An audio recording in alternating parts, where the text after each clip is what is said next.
So we know you're with the 1160 crew in Brooklyn. So you kind of explain like your background with them, how you came up with them. Oh yeah, well, 1160 is really just me and my bro Jonah Grizz, who's in here right now. But like Jonah Grizz, he's at work. He's living a regular life. He has kids. Not right. fuck with he doesn't. But yeah, Jonah Grizz and me, we was just like, he had an apartment. Like you feel me? Back in the day, well not back in the day. Like last year, we lost it.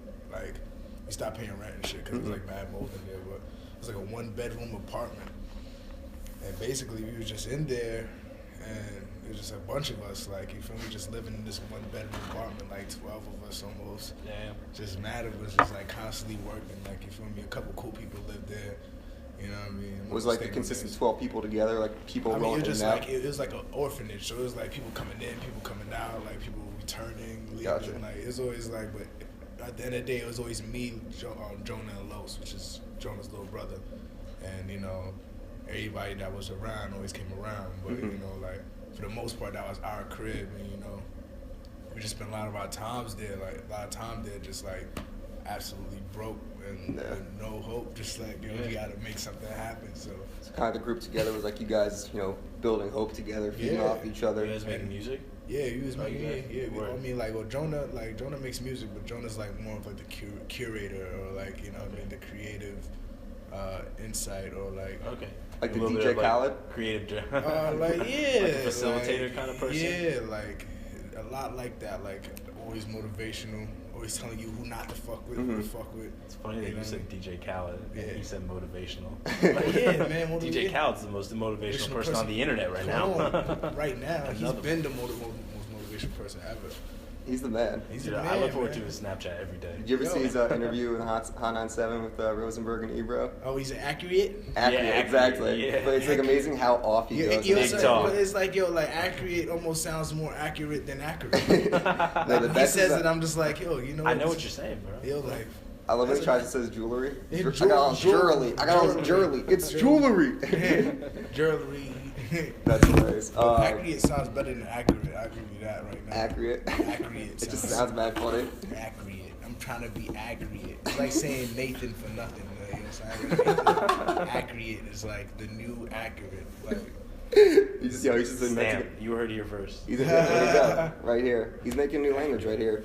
That's what it is, man. DJ Khaled. So when you were with your boys in 1160, so how old are you when you started rapping with them? Like, oh man, I was like probably like 18. Okay. 18, like I was like fresh out of like just dropping out of high school, going into GED school, like going to GED, get my GED. Let me explain 1160 real quick. 1160 is the name of the number of the building that we lived at. Yeah, I remember you saying with your boy. Yeah, it's 1160 Eastern Parkway. I just want to get that on camera so people know, like 1160 Eastern Parkway. So that's where we are, and that's where we was from, on Utica Avenue in Brooklyn, Crown Heights. But yeah, nonetheless, it was like 18, 19. I was like straight out of high school, and I was just like there like almost every day, and it's like not too far from where my grandmother lives.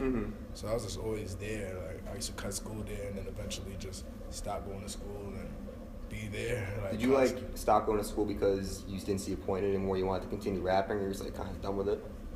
I was just like, I was almost about to be a super duper senior, so I was like, I can't go to school anymore. Like I was like, I ain't gonna front. Like my whole high school and like most of my career, I was always been like extreme. Like I was always like I was honor roll like all throughout elementary shit, but like I was always in like top classes and shit, quote unquote, until like beginning of like end of middle school, high school is when I got into girls and like smoking weed and shit. So I just started like a little bit more interesting. I was just wilding out. Like I was smoking weed's always a good time. Man. Man. There's a lot of Lil Wayne and Kid Cudi going on around that For time. sure. So, how old did you start smoking? Shit, man, I don't even think it's good to say this on camera. I even remember, like, I seen Wiz do interviews and people were asking, like, how old he was, and he's like, nah, I don't like to tell people how old. That's fair. Yeah. I mean, I was 14 with that. Nah, man, I was way younger. Way younger? All right, fair enough, we'll leave it at that. Yeah. So 14 is like a good age. Like I feel like it like makes sense. That's high school. Yeah. I was in it was like freshman year. Yeah, I was a little younger. Several days younger. I've been smoking packs since like the 5th grade.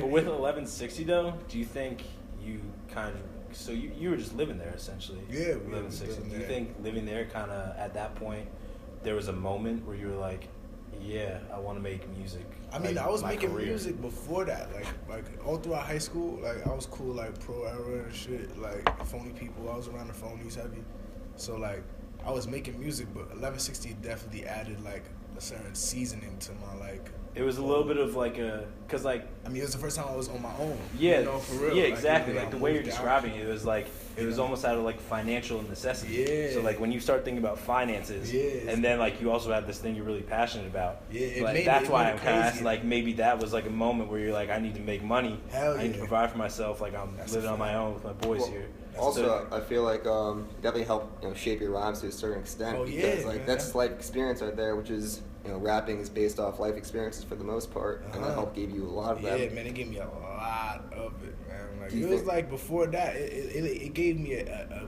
sneak peek into how it would be to be like famous for a little bit.